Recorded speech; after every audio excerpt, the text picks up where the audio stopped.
आज के लेक्चर में हम लोग इक्विवेलेंट वेट और लॉ ऑफ केमिकल इक्विवेलेंस देखेंगे। तो देखिए इक्विवेलेंट वेट क्या होता है। इक्विवेलेंट वेट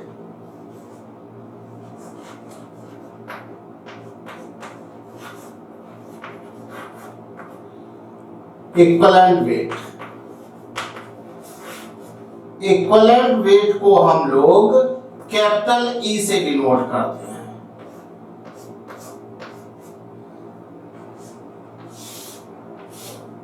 हम लोगों ने लॉ ऑफ रेसिप्रोकल प्रोपोर्शन पढ़ा था। जब हम लोगों ने लॉ ऑफ केमिकल कॉम्बिनेशन पढ़ा था तो उसमें एक लॉ था, लॉ ऑफ रेसिप्रोकल प्रोपोर्शन। वो लॉ ऑफ रेसिप्रोकल प्रोपोर्शन देखिए क्या था। उस लॉ के अकॉर्डिंग हाइड्रोजन के 1.008 ग्राम, जो कि अप्रोक्सीमेट हम लोग इसे 1 ग्राम भी लिख सकते हैं, इससे सोडियम का 23 ग्राम रिएक्ट करता है, ऑक्सीजन का 8 ग्राम रिएक्ट करता है, क्लोरीन का 35.5 ग्राम रिएक्ट करता है,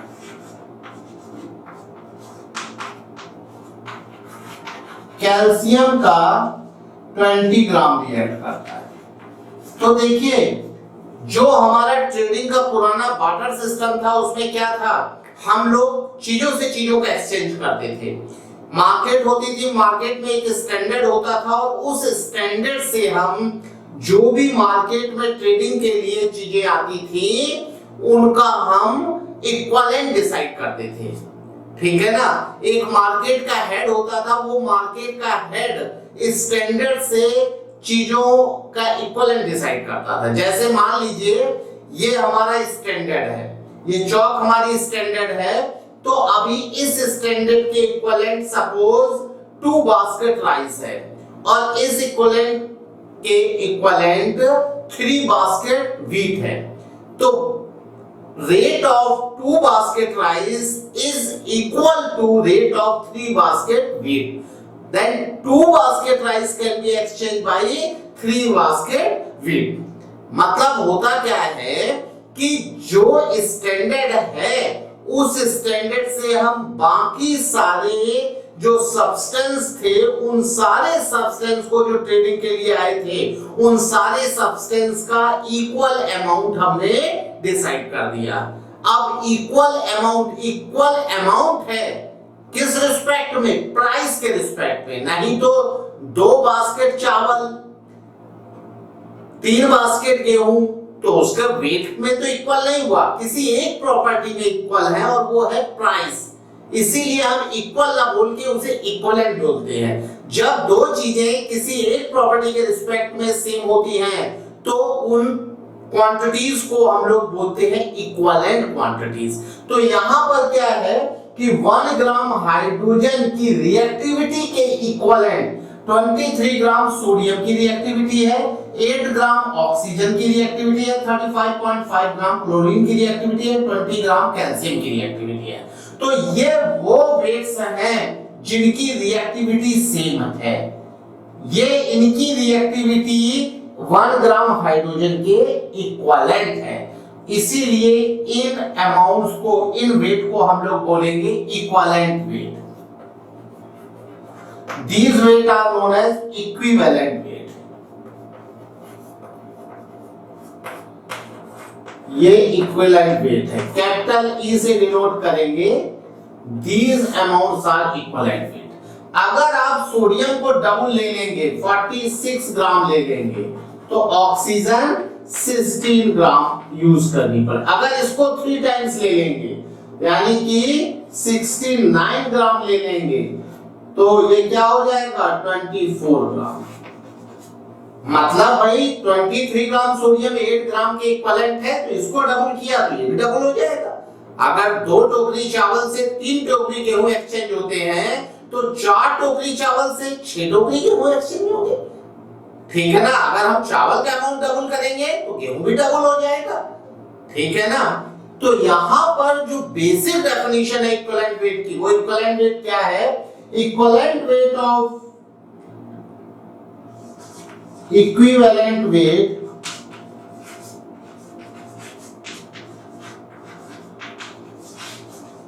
weight of an element or compound is defined as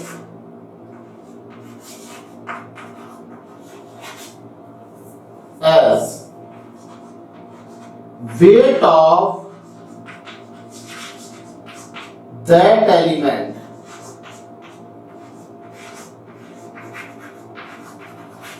or compound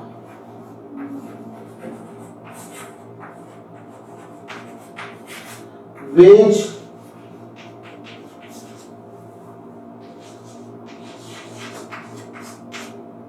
reacts with 1.008 gram hydrogen or 8 gram oxygen or 35.5 gram chlorine. देखिए किसी भी कंपाउंड का या किसी एलिमेंट का इक्विवेलेंट वेट उसका वो अमाउंट था जो 1 ग्राम हाइड्रोजन से रिएक्ट करे या फिर 8 ग्राम ऑक्सीजन से या 35.5 ग्राम क्लोरीन से। यहां 3 एलिमेंट को स्टैंडर्ड लिया गया है, 1 ग्राम हाइड्रोजन, 8 ग्राम ऑक्सीजन, 35.5 ग्राम क्लोरीन। ऐसा इसलिए किया गया है कि अभी तो हम लोगों के पास केमिकल रिएक्शन का तरीका है। जब ये लॉ दिया गया था, ये लॉ बहुत पहले दिया गया था, उस समय हमें केमिकल रिएक्शन लिखने का तरीका नहीं पता था। तो जो सब्सटेंसेस हाइड्रोजन से रिएक्ट नहीं कर रहे थे वो ऑक्सीजन से कर रहे थे, और जो ऑक्सीजन से भी नहीं कर रहे थे वो क्लोरीन से कर रहे थे। ये 3 एलिमेंट से लगभग सारे कंपाउंड रिएक्शन कर रहे थे। तो ये बेसिक डेफिनेशन है इक्विवेलेंट वेट की। Equivalent weight of an element और compound is defined as weight of that element और compound which reacts with 1.008 gram hydrogen, 8 gram oxygen और 35.5 ग्राम ऑफ क्लोरीन। ठीक है, अब देखिए ये तो एक्सपेरिमेंट से इक्विवेलेंट वेट निकाले गए हैं, लेकिन हम लोग ऐसे थोड़ा ना इक्विवेलेंट वेट निकालेंगे, ये तो याद करने पड़ेगा मॉलिक्यूलर एटॉमिक मास की तरह। ठीक है ना, तो यहां पर इक्विवेलेंट वेट निकालने का एक फॉर्मूला है, उसे हम लोग देख लेते हैं। देखिए इक्विवेलेंट वेट निकालने का फॉर्मूला है इक्विवेलेंट वेट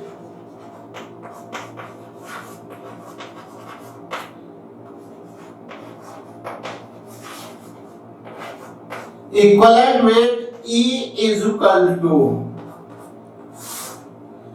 GAM और GMM अपॉन N फैक्टर।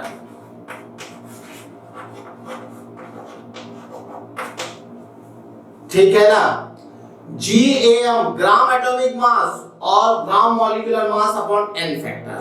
अब N फैक्टर अलग अलग स्पीशीज के लिए अलग अलग है। देखिए N फैक्टर क्या है वो मैं बताता हूं आपको। N फैक्टर, अगर कोई एलिमेंट है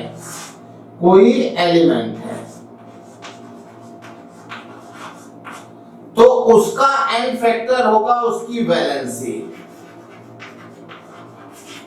अगर कोई कंपाउंड है तो उसका N फैक्टर होगा चार्ज ऑन कैटायन।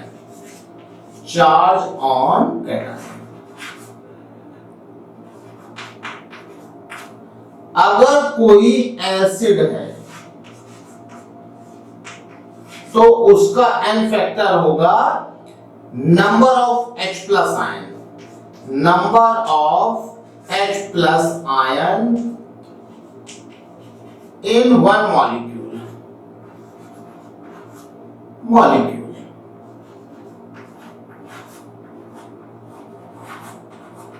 ठीक है ना, अगर कोई बेस है तो उसका N फैक्टर होगा number of OH minus ions in one molecule. अगर ऑक्सीडेंट या रिडक्टेंट है, ऑक्सीडेंट और reductant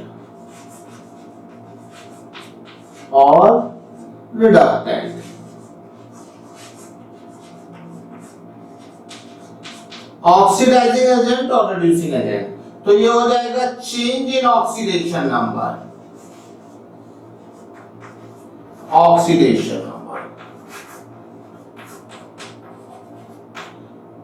number in one molecule।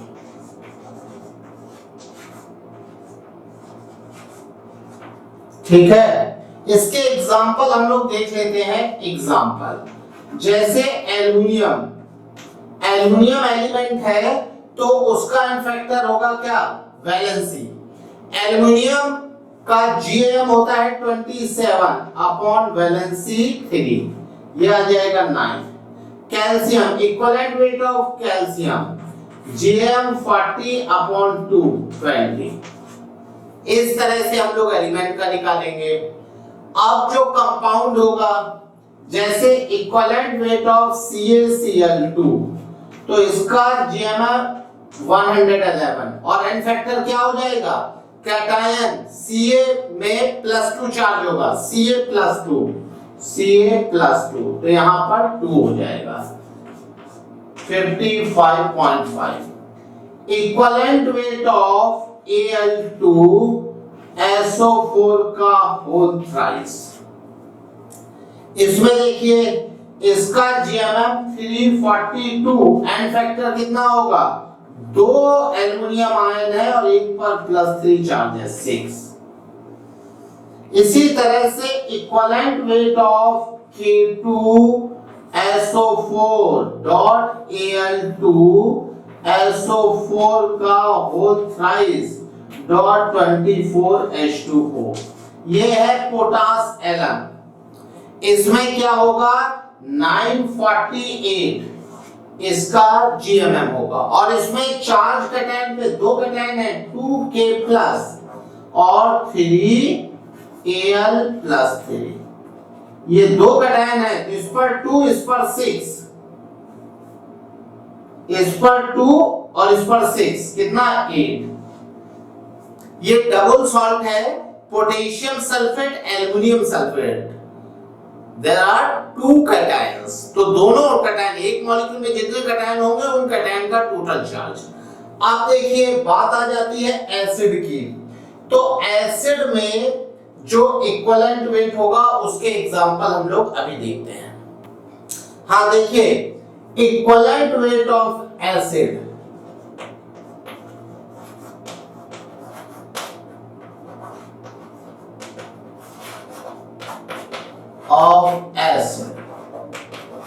Acid का जो एन फैक्टर होता है वो क्या होता है,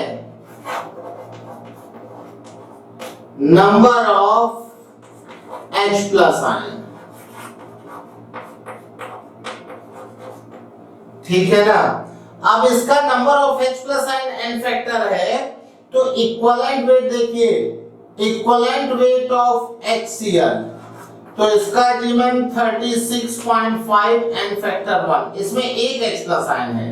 इक्विवेलेंट वेट ऑफ H2SO4, इसमें कितना है भाई, इसमें 98, 2 H आयन है 249।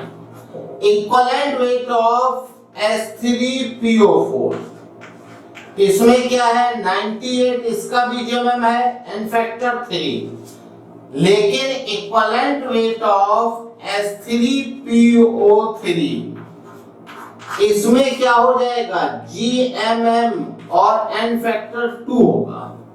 यहां पर 3 दिख जरूर रहे लेकिन 2 होगा, क्यों, क्योंकि इसमें 2 हाइड्रोजन ऑक्सीजन से बॉन्डेड, एक फास्फोरस से। जो ऑक्सी एसिड होते हैं उसमें वही हाइड्रोजन H+ फॉर्म में निकलते हैं जो ऑक्सीजन से बॉन्डेड होते हैं।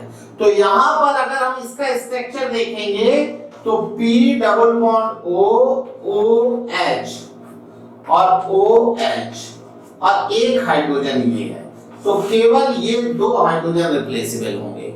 Similarly, equivalent weight of H3PO2, H3PO2 में क्या हो जाएगा, GMM अपॉन इसका आ जाएगा 1। इसमें 3 में से 2 हाइड्रोजन फास्फोरस से बॉन्डेड, एक ऑक्सीजन से बॉन्डेड है, तो यहां पर P double bond O OH HH, ये दोनों एक्सेप्शनल केस है, इनको आप ध्यान रखेंगे, ये दोनों एक्सेप्शनल केसेस हैं, ठीक है।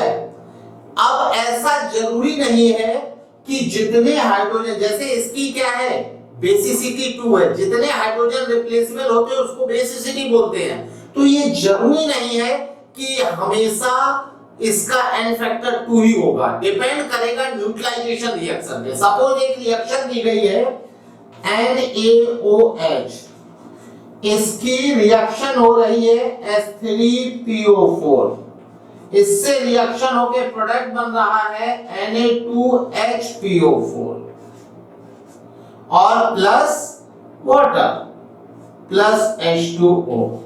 अब देखो यहां पर अगर इस रिएक्शन में इसका इक्विवेलेंट वेट निकालवाएंगे H3PO4 का, तो 98/2 लेंगे। वैसे तो 3 होती है, लेकिन इसमें क्योंकि 2 ही H+ रिमूव हो रहे हैं, एक H तो एज इट इज है ना, तो इसका इक्विवेलेंट वेट कितना होगा, 2 होगा।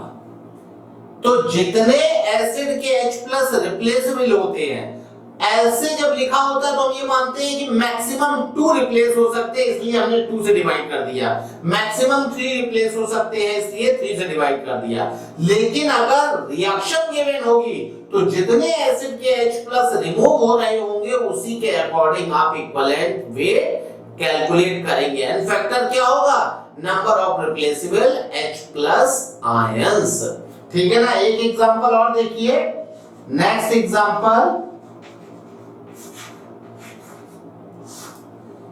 एग्जांपल में जैसे H2SO4, इसकी रिएक्शन हुई है NaOH से और बन रहा है NaHSO4 और प्लस वाटर।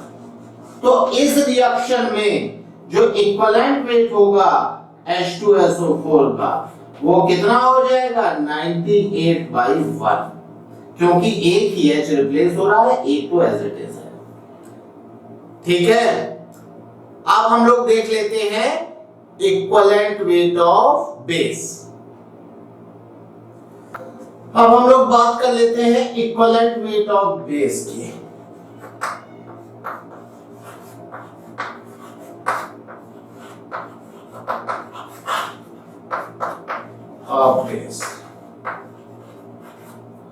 बेस के इक्विवेलेंट वेट की हम लोग बात कर लेते हैं।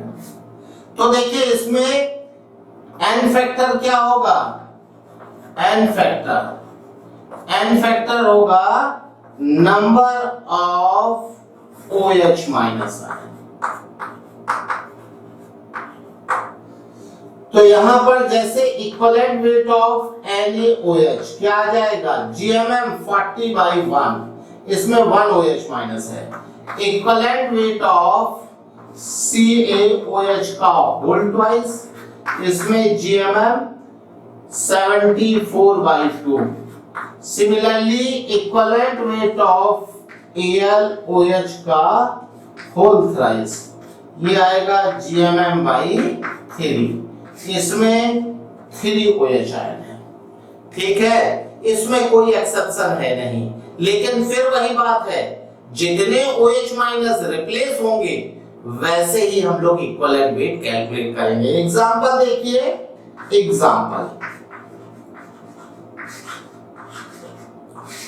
जैसे मान लीजिए ZnOH का होल ट्वाइस, इसकी रिएक्शन हुई है HCl से और ये बन रहा है ZnOHCl और H2O। तो यहां पर अगर हम इक्विवेलेंट वेट ऑफ ZnOH का होल ट्वाइस निकालेंगे तो ये हो जाएगा GMM/1। यहां पर 2 OH है लेकिन रिएक्शन में एक OH रिप्लेस हुआ है। जितने OH माइनस आयन रिप्लेस होंगे उतना ही बेस का एन फैक्टर होगा। ठीक है, अब हम लोग देख लेते हैं ऑक्सीडेंट और रिडक्टेंट का इक्विवेलेंट वेट हम लोग कैसे कैलकुलेट करते हैं। इक्विवेलेंट वेट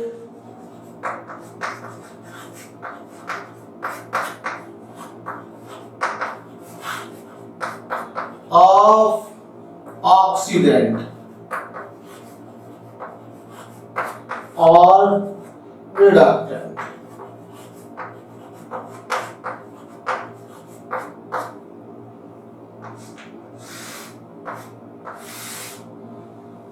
ऑक्सीडेंट मतलब ऑक्सीडाइजिंग एजेंट, रिडक्टेंट मतलब रिड्यूसिंग एजेंट। तो इसका एन फैक्टर देखिए क्या होता है, एन फैक्टर, इसका एन फैक्टर होता है change in oxidation number.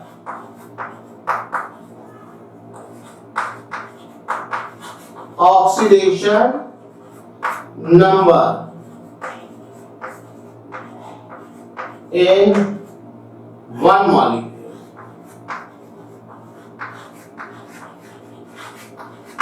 Change in oxidation number in one molecule of oxidant or reductant.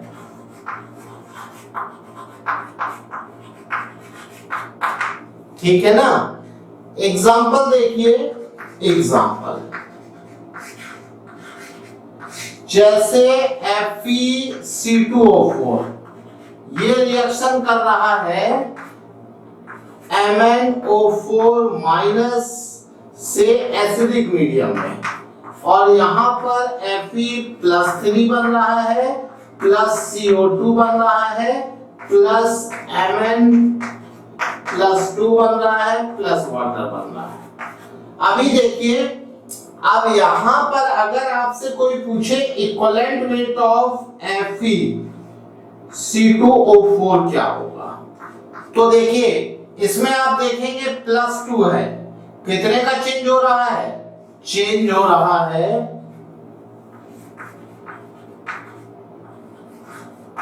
1 का।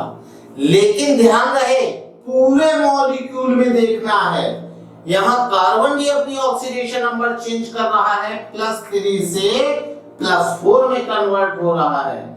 तो इसका कितना हो गया भाई चेंज, इसका हो गया एक कार्बन का 1 चेंज हो रहा है, 2 कार्बन है +2 मतलब 3। तो इसका जो इक्विवेलेंट वेट हो जाएगा वो GMM upon n factor change in oxidation number in one molecule, ये आ जाएगा 3। ठीक है, अगर आपसे इक्विवेलेंट वेट पूछा जाए, equivalent weight of MnO4 minus, तो इसका क्या हो जाएगा GMM, और इसके एक मॉलिक्यूल में चेंज देखेंगे +7 से +2, कितने का चेंज हो रहा है, 5 का चेंज हो रहा है। ठीक है, यहां पर इस तरह से ये क्या है, ऑक्सीडाइजिंग एजेंट है और ये रिड्यूसिंग एजेंट है। ऑक्सीडाइजिंग एजेंट और रिड्यूसिंग एजेंट के हम लोग इक्विवेलेंट वेट निकालेंगे। अब देखिए MnO4 माइनस अलग-अलग मीडियम में अलग-अलग इक्विवेलेंट वेट शो करेगा, उसको भी हम लोग देख लेते हैं। ठीक है, देखिए हम लोग देख लेते हैं equivalent weight of KMnO4 in different mediums. Equivalent weight of KMnO4 in different mediums.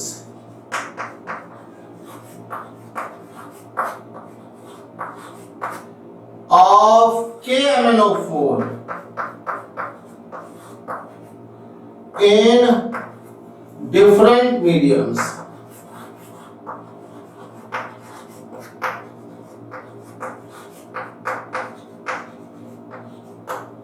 ठीक है ना। KMnO4 एसिडिक, बेसिक और न्यूट्रल तीनों मीडियम में ऑक्सीडाइजिंग एजेंट की तरह बिहेव करता है, मतलब तीनों मीडियम में खुद रिड्यूस होता है। तो अभी एसिडिक मीडियम में हम लोग देख लेते हैं, एसिडिक मीडियम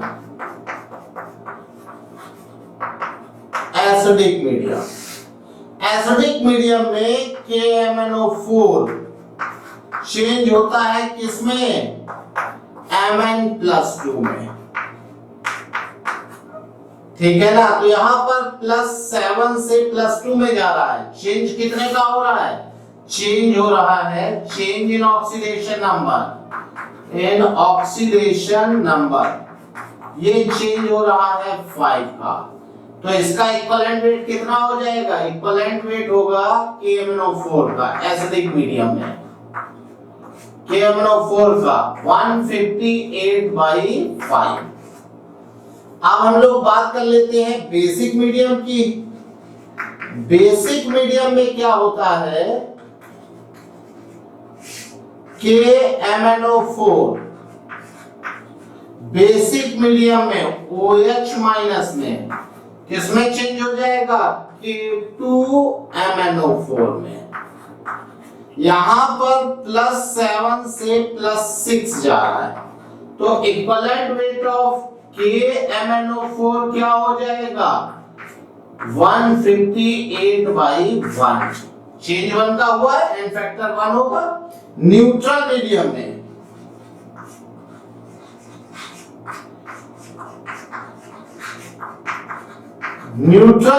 में KMnO4 चेंज होता है किसमें? MnO2 में, MnO2 में +7 से +4। तो यहां इक्विवेलेंट वेट क्या हो जाएगा KMnO4 का? KMnO4 का 158/3 का चेंज हुआ। इस तरह से KMnO4 तीनों मीडियम में ऑक्सीडाइजिंग एजेंट का काम करता है, ठीक है। अब हम लोग देख लेते हैं डिस्प्रोपोर्शनेशन रिएक्शन में हम लोग कैसे इक्विवेलेंट वेट निकालेंगे, एन फैक्टर कैसे कैलकुलेट करेंगे। N factor in disproportionation reaction, N factor in disproportionation reaction,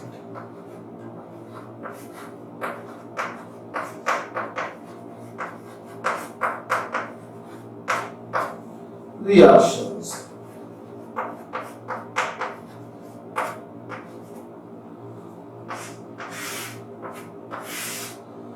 disproportionation reactions वो रिएक्शंस होती है जिसमें एक ही एलिमेंट का ऑक्सीडेशन होता है और उसी का रिडक्शन होता है। जैसे देखिए Cl2 प्लस NaOH, इससे बन रहा है NaCl plus NaClO3 plus H2O। तो यहां पर क्लोरीन 0 से -1 में जा रहा है और ये 0 से +5 में जा रहा है। तो ये प्रोसेस तो हो गया रिडक्शन, और इसमें चेंज कितने का हो रहा है? इसमें चेंज हो रहा है 2 का, 0 से -1 का, लेकिन यहाँ 2 क्लोरीन एटम है ना। और यहां पर ये प्रोसेस क्या है? ऑक्सीडेशन। और इसमें चेंज कितने का हो रहा है? तो 0 से +5 का चेंज हुआ, 2 क्लोरीन एटम है, चेंज हो जाएगा 10 का। अब अगर इक्विवेलेंट वेट आपको निकालना होगा Cl2 का, तो 71/n फैक्टर क्या लेंगे? n फैक्टर एक में 2 है, एक में 10 है। तो इसका n फैक्टर देखिए निकालने का तरीका क्या है? Let n factor of Cl2 is n। हमने n फैक्टर इसका n ले लिया। अब n और इन दोनों चेंज में क्या रिलेशन होगा? 1/n = 1/2 + 1/10। मतलब 2n और 10 ये इस तरह से रिलेटेड होंगे। अभी इसका एलसीएम आएगा 10, 5 + 1 मतलब कितना? 6/10। n हो जाएगा 10/6, 5/3। तो तो इसका क्या हो जाएगा 5/3, 3 ऊपर चला जाएगा 71 इंटू 3/5, ये इक्विवेलेंट वेट आ जाएगा। इस तरह से डिस्प्रोपोर्शनेशन में हम लोग इक्विवेलेंट वेट कैलकुलेट करेंगे और n फैक्टर निकालने का ये मेथड है। आज की क्लास में इतना ही रखेंगे। अगली क्लास में हम लोग लॉ ऑफ केमिकल इक्विवेलेंस पढ़ेंगे और बहुत इंपॉर्टेंट लॉ है। ठीक है, ओके, थैंक यू।